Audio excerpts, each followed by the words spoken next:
انتخابات میں کامیابی یقینی بنانے کے لیے مسلم لیگ نون نے ملکی سیاست میں بڑا فیصلہ کرتے ہوئے الیکٹیبل کے لیے بند دروازے کھول دیے۔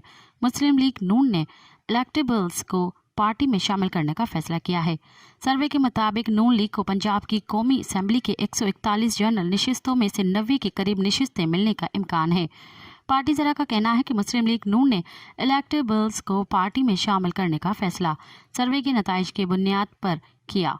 مسلم لیگ نون کے قائد نواز شریف کی خواہش ہے کہ پنجاب کی 141 نشستوں میں سے کم از کم 120 نشستیں حاصل کی جائیں۔ اس کے لیے نواز شریف نے رانا ثناء اللہ کو اہم ٹاسک سونپ دیا ہے۔ نواز شریف نے کہا ہے کہ مسلم لیگ نون کے تمام ناراض ارکان کو بھی ہر صورت میں منایا جائے۔ مزید خبرن